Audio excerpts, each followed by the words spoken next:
नमस्कार. The scholar maths route या YouTube चॅनलमध्ये आपले सहर्ष स्वागत आहे. या शिष्यवृत्ती परीक्षा इयत्ता चौथी अर्थात स्कॉलरशिप एक्झामिनेशन चौथीच्या मुलांसाठी आपण हे व्हिडिओ बनवत आहोत आणि अतिशय महत्त्वाचा घटक आपला सुरू आहे अपूर्णांक.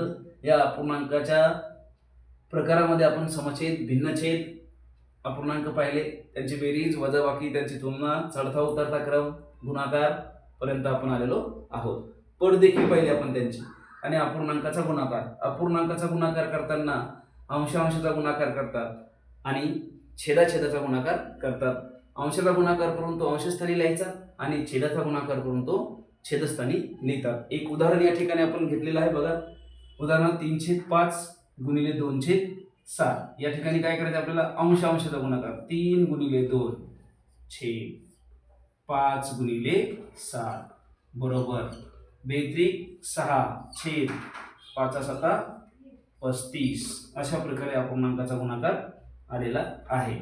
खाली एक नमुना उदाहरण दिलेले बघा. यापैकी सर्वात मोठा अपूर्णांक कोणता? तर या अपूर्णांकाचं जर आपण निरीक्षण केलं 3/4, 3/13, 3/11, 3/8 हे 4 अपूर्णांक आहेत.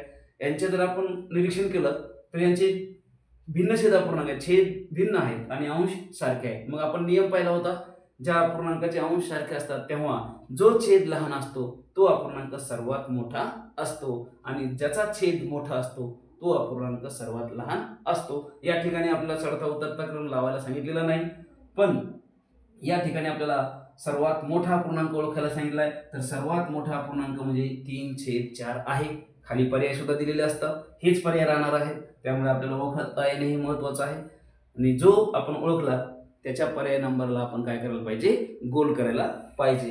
तर या नमुना उदाहरणासह असे अनेक नमुना उदाहरणं पाहण्यासाठी आमच्या पुढच्या व्हिडिओमध्ये नक्की आवर्जून या.